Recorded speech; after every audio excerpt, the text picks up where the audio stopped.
Charleston L. Ong, a fictionist, scriptwriter, singer, was born on July 6, 1960 in Mandaluyong.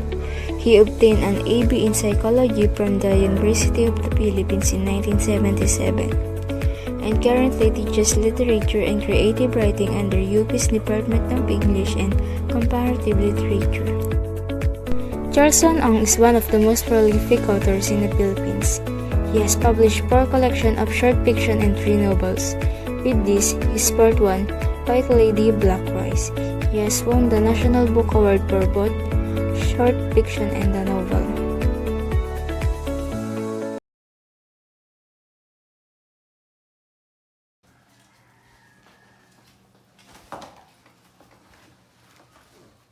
Hintayin mo munang maayos, Abien. Umiiyak siya, Mama. Pero hindi siya nagpakita ng inilibing si Roger. At ngayon ay umiiyak siya para sa mga estranghero sa kabila ng karagatang Pasipiko. Hindi may babao ng puting buhok ang itim na buhok. Dumating si Papa sa Maynila noong dekada 50 upang tumulong sa pagbebenta ng mga inangkat na sutla, tela at pagkain ng kanyang tiyuhin mula sa China hanggang sa buong Pilipinas.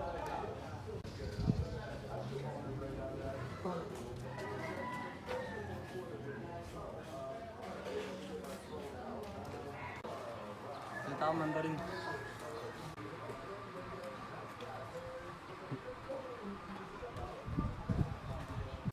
Naaalala kong sinabi ni Mama na may kaugnayan sa amin noong mga bata kami.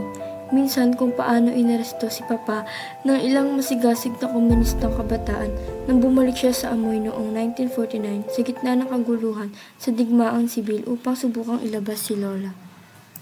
Simula noon, hindi niya hinahawakan ang anumang paninda mula sa mainland na kahit na ang aming mga kakumpetensya sa tuyong paninda ay nagdadala ng iba pang mga delikasi na hinihiling sa lokal na komunidad ng Chi.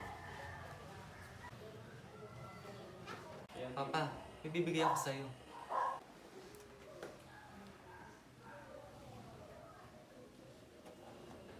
Di yan galing sa komunista, Papa.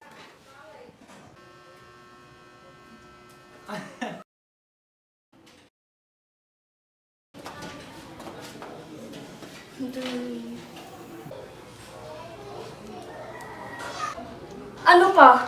Nakulong na ako. Alam mo kaya mo akong tulungan, pero hindi mo ginawa.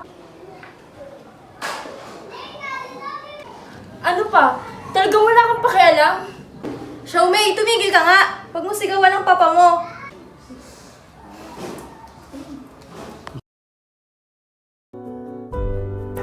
Ngunit si Roger ay nakoma 2 linggo pagkatapos maranasan ang mga nakakalumpong sakit ng ulo at tiniyak sa amin ng mga doktor na walang magagawa para sa kanya kahit padalhin siya sa Texas kung saan nakaupo si Uncle Sue, ang pinsan ni Papa sa board ng ilang mamahaling ospital.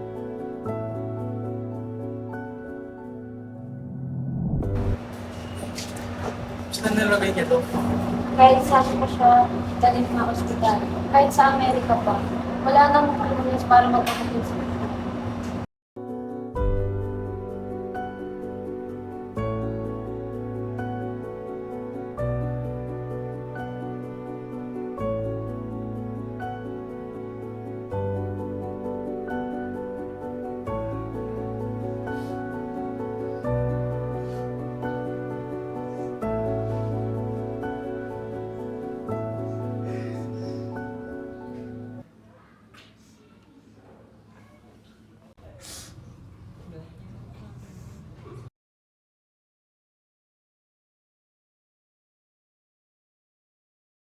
Si Roger na 4 na taong mas bata sa akin, ang nag-iisang anak na lalaki ni Papa sa mga taon.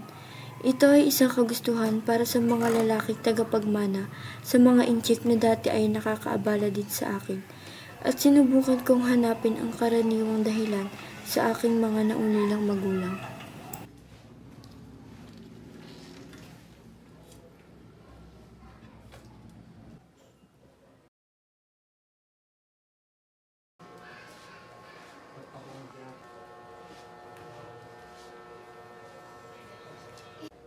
Mama, ilang dekada na ang dumaan. Masyado na makalumang tradisyon ng pagkakasundo ng kasal. Ano? Naririnig mo ba yung mga sinasabi mo? Matagal ng tradisyon ng pamilya natin yan. Pero si Larry ang gusto kong pakasalan, Mama. Matanda ka na, alam mo na ang tama para sa'yo. Ngunit ipapaalala ko lamang sa'yo, ito ang unang beses na mapuputol ang tradisyon ng pamilyang ito.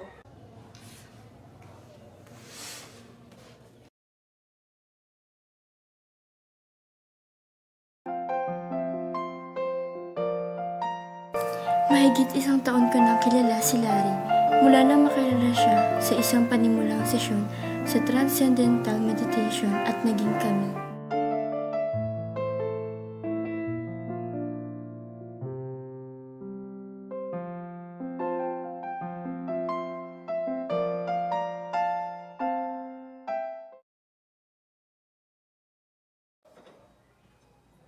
Meron akong pinsan na namumuno noon sa Physics Department sa Beijing University. Talaga? Yun ay kahanga-hanga. Kung ganun, may ugnayan po ba kayo? Mula nung pinagukay siya ng pataba sa Mongolia upang malaman ng tungkol sa revolusyon ng mga tao. Inaamin ko ho na may mga labis. Mga labis! Mama, isa si Laula. Mumanggay siyang lula. 是的，是的，你应该知道的。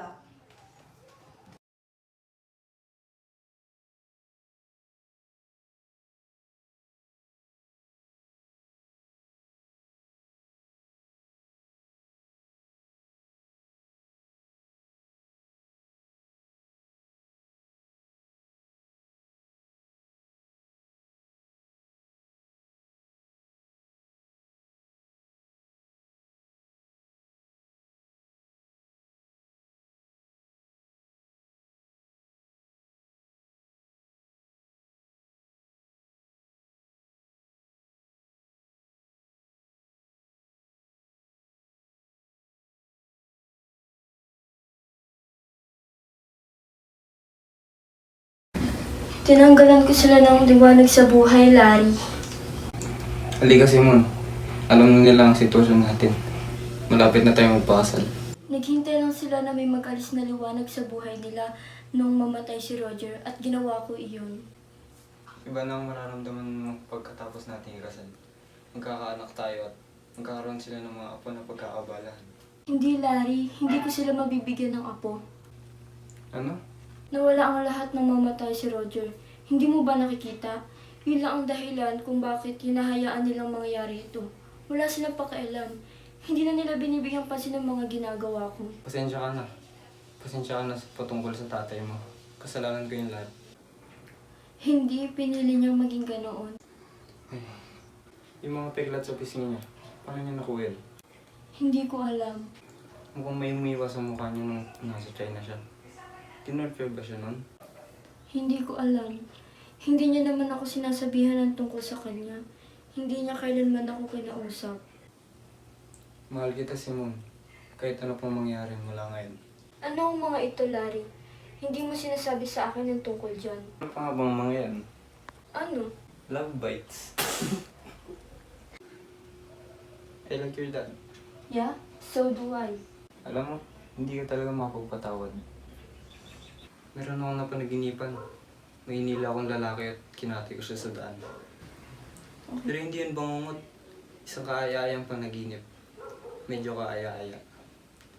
Siguro na nanaginip din si Papa mo ng ganun. Kausapin mo kaya siya. Siguro kailangan niya lang ng kausap mo. Siguro hinihintay ka rin niyang kausapin mo siya patungkol sa ating dalawa. Sige, muna na akong magpahinga.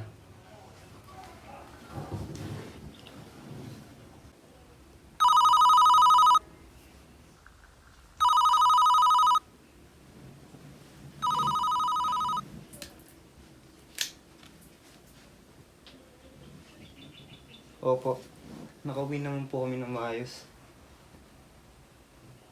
Opo, katabi ko po siya. Sige po.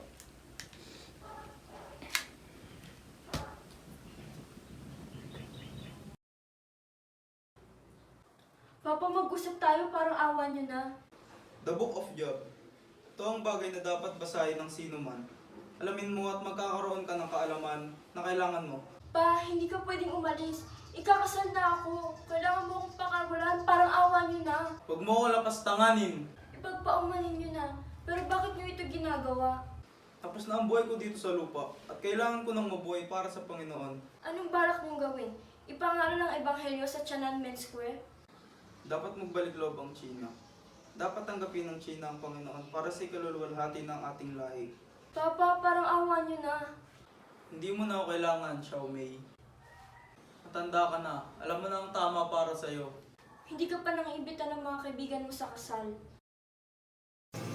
Noong unang panahon, bago ipanganak si Roger, sinabi ng isang manghula kay mama na hindi siya magkakaanak dahil wala siyang linya sa kanyang mga palad.